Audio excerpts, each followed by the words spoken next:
top stories of the day. Understand the issues that matter. This is Manila Bulletin News on Web. Your quick rundown of top news in the country and around the world. Manila Bulletin, celebrating 120 years of timely stories and timeless truths. Be fully informed. Hi, I'm Barbie Atienza. This is MB Now, and here are your news on web. Department of Interior and Local Government Secretary Eduardo Año expressed fear on Sunday that easing quarantine protocols this holiday season will result in a spike of COVID-19 cases. He cited the case in Europe where there was a second wave of the pandemic, which he described as far worse than the initial one. Año noticed that last week, Secretary Carlito Galvez, Chief Implementer of the National Action Plan Against COVID-19, confirmed that the Metro Manila mayors have agreed that the region be placed under the general quarantine or community quarantine until the end of December, which will be recommended to the President in today's scheduled meeting. While talks have been made by the interagency task force members, Año said that they will still have to further consult the Metro Manila mayors. He added that the Metro Manila mayors have issued their respective ordinances regarding the ban on mass gatherings during the Yuletide season, which includes caroling, which the IATF had affirmed. Año revealed that the primary cause in the spike of COVID-19 cases in Italy is the numerous choir performances in many parts of the country. Meantime, the President is expected to announce later tonight the rules and quarantine restrictions for the month of December. Tourism Secretary Bernadette Romulo Puyat is hoping for eventual uniform travel requirements from local government units in time for the reopening of the country's tourist destinations. In an interview aired over DCMM Teleradio, the tourism chief acknowledged the common problems encountered by local tourists when booking trips, as requirement vary depending on the destination.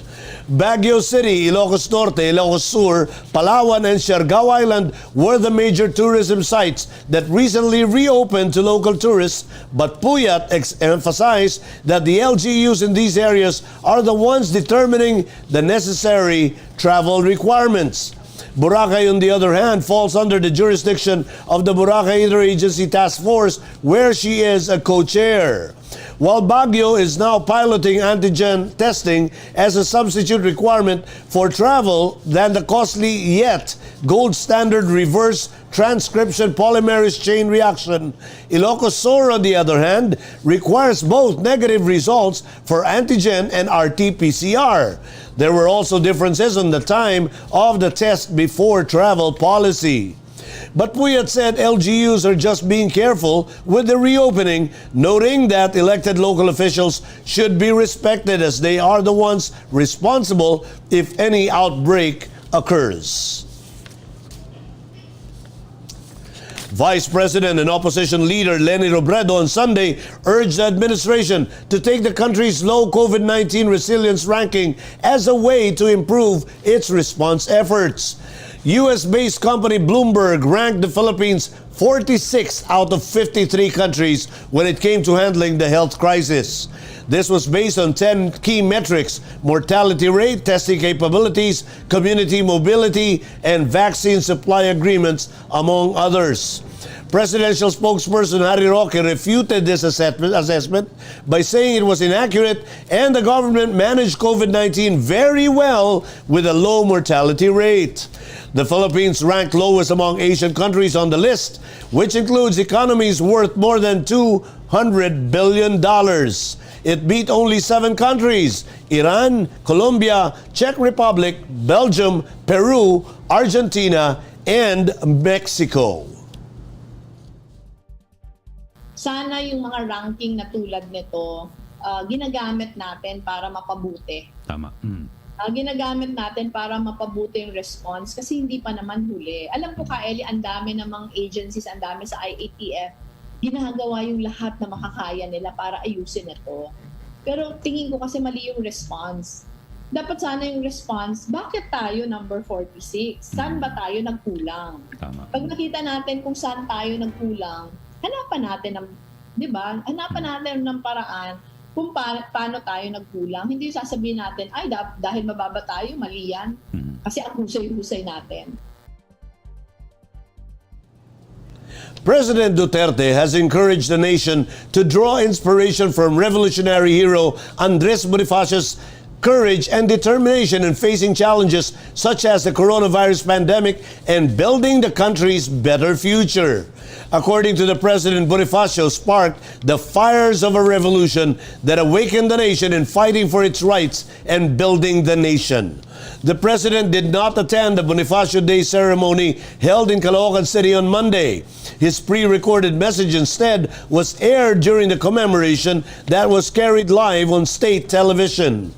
Defense Secretary Delfin Lorenzana led the flag raising and wreath laying ceremonies at the Bonifacio Monument during this year's commemorative program with the theme Bonifacio 2020, Tapang at Kaligtasan tungo sa Malayang Lipunan. Simultaneous ceremonies were held in other historic sites in honor of Bonifacio.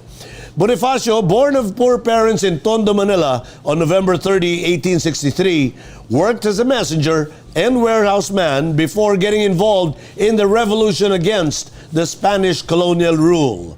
He formed the Katipunan that fought for Filipinos' independence and laid the groundwork for the first Philippine Republic. He was later elected the Supremo of the revolutionary group. As we remember his life and deeds, may the values he fought for inspire us all to become warriors of the just, progressive, and inclusive society that he envisioned more than a century ago. Fueled by Bonifacio's extraordinary courage and determination, let us surmount the many challenges ahead and secure a much better and brighter future for every Filipino. In Metro News, Mayor Isko encourages the youth to continue believing in the system.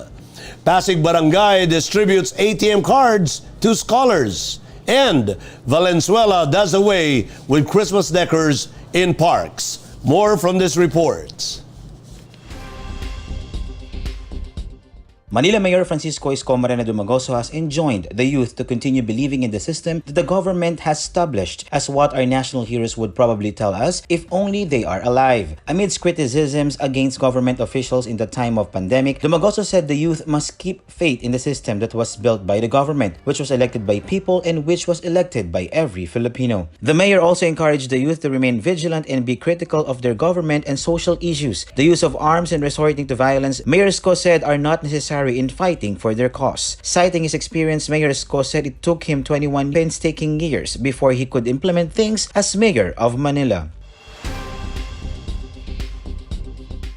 A barangay in Pasig City has distributed automated teller machine or ATM cards to students covered by its scholarship program to make the releasing of their tuition and cash allowances more convenient amid the pandemic. By providing them with ATM cards, Barangay San Antonio Pasig Chairman Raymond Lising said all of their 87 scholars and their parents will no longer have to go to barangay to claim their stipends, avoiding the possibility of mass gathering. According to Lising, the barangay has allotted 50,000 pesos for the tuition fees of each barangay scholar every year.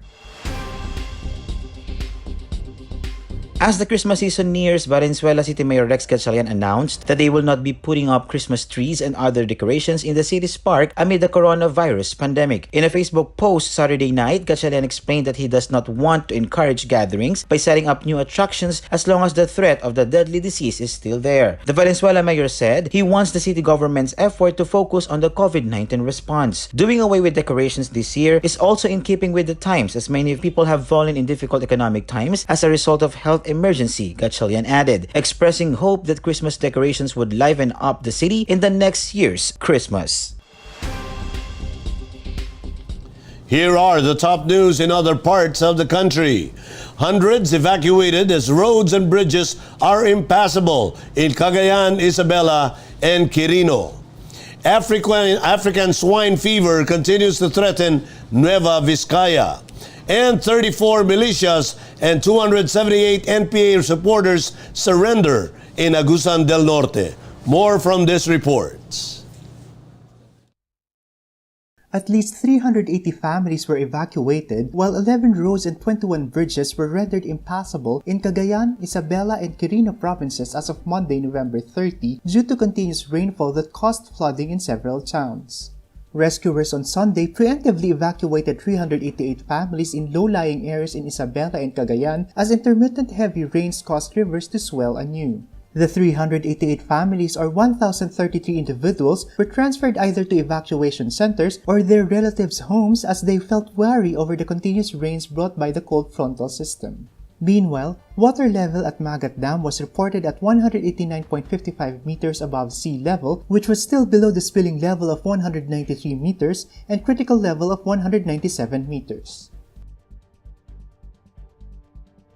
Despite culling more than 2,000 hogs since March, the provincial government of Nueva Vizcaya said African swine fever, or ASF, continues to be a threat to the income of local hog raisers and to the steady supply of pork in Nueva Vizcaya and neighboring provinces as well. The first recorded case of ASF were recorded last March 6. Between then until November 21, a total of 2,091 ASF-infected hogs were culled by the Department of Agriculture. The provincial government is expected to release around 4.1 million pesos additional funds for all validated ASF-affected hog raisers in the province. The Department of Agriculture, on the other hand, is also set to release 8.17 million pesos as counterpart funding for the ASF-affected sectors. A total of 34 members of the New People's Army Militia ng Bayan, or NPAMB, and 278 members of Underground Mass Organization, or UGMO, withdrew their support for the CPP-NPA in Agusan del Norte. The former NPAMB and UGMO members also pledged to support the government's peace and development program after taking their oath of allegiance to the Philippines. During their pledge of allegiance to the government, the residents also condemned the rebels for their terrorist activities that put into great danger the lives and properties of the residents in the area. They also vowed to support the Army and the Philippine National Police by providing vital information in the continuing drive to end the local communist armed conflicts in their locality.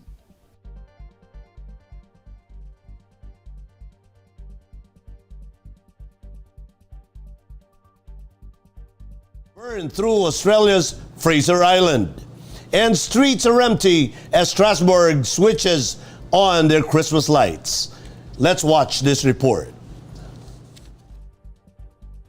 US President-elect Joe Biden was taken to a doctor on Sunday out of an abundance of caution a day after he twisted his ankle while playing with his dog, according to his office.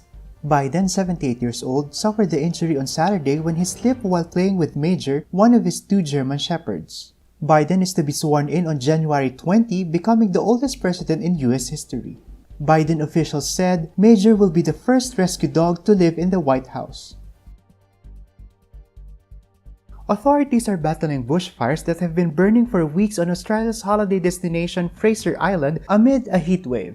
Sydney recorded its hottest November night as Australia's largest city suffered through a weekend heat wave that saw daytime temperatures peak above 40 degrees. The fire season also killed or displaced nearly 3 billion animals and cost the economy an estimated $7 billion. The latest heat wave comes just 2 weeks after government scientists warned the fossil fuel-reliant country should brace for worse to come, predicting climate change will continue to exacerbate bushfires, droughts, and cyclones in Australia. In Strasbourg, the launch of the Christmas illuminations takes place live but without a watching public due to the pandemic. Last year, more than 20,000 people attended the inauguration of the 450th Christmas market. It is the largest Christmas light celebration in France, and it is located in the historic quarter in Place Kleber, a short distance from the cathedral. In entertainment, jukebox idol April Boy Regino has passed away. He was 51. The news was confirmed by his brother Vingo last Sunday, November 29, through a Facebook post. In February 2009, April Boy was diagnosed with prostate cancer and diabetes. In 2015, he was also diagnosed with diabetic retinopathy, which caused him to lose his sight in his left eye. He is known for his hits like Paano ang Puso Ko and Di Ko Kayang Tanggapin. April Boy is survived by his wife Madel, his son JC, and brothers Vingo and Jimmy. An American beauty who calls for ecological restoration was crowned Miss Earth 2020 during a virtual presentation on Sunday. Lindsay Coffey is the first American to win the Miss Earth title since the environment-driven competition started in 2001. She bested 83 other international delegates for the crown. Miss Philippines Roxanne Allison Bayans of Baguio City was named Miss Earth Water 2020. She was also named Jewel Beauty Strong Earth Ambassador. Completing the elemental court are Miss Earth Air Stephanie Zrick from Venezuela and Miss Earth Fire Mikala Rubenstein from Denmark. In sports, TNT top gunner Ray Parks Jr. is highly doubtful to suit up in Game 2 of the PBA Philippine Cup Finals against Barangay Ginebra after he is suffering a left calf strain injury. The Tropang Gigas head coach Bong Ravena confirmed that this sad development to the Manila Bulletin on Monday. Parks apparently aggravated the injury he suffered early in the bubble conference after seeing action for 43 minutes in TNT's 100-94 overtime loss to Ginebra in the opener of the best-of-7 championship series on Sunday night. The 27-year-old combo guard led the Tropang Giga with 20 points to go with 5 steals, 4 rebounds, and 4 assists before fouling out late in the game. The second-generation Cager recently emerged as a new statistical points frontrunner following his stellar play in the semifinals against Phoenix. Parks led the stats ladder with 38.3 SPS built on averages of 22.5 points, 8.1 rebounds, 3.1 assists, and 1.3 steals. The Sketchfest 2020 winners have been announced. Each category recognized the top 3 entries that best interpret this year's theme, the resilience of the Filipino. Here are the winners of Sketchfest 2020.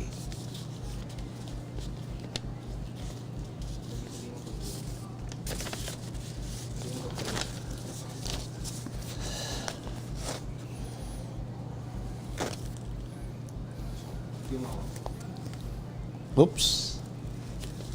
The Sketchfest 2020 is sponsored by Pioneer Insurance, Your Insurance, the SM Store, Grab Philippines, the National Commission for Culture and the Arts, McDonald's, RJ 100.3 FM, and RJ DGTV. Congratulations to all the winners and participants of the Sketchfest 2020. And those are the news on web today, November 30, 2020. Happy Andres Bonifacio Day. It's 25 days before Christmas. For more news and details, get your copy of Manila Bulletin newspaper tomorrow or log on to www.mb.com.ph.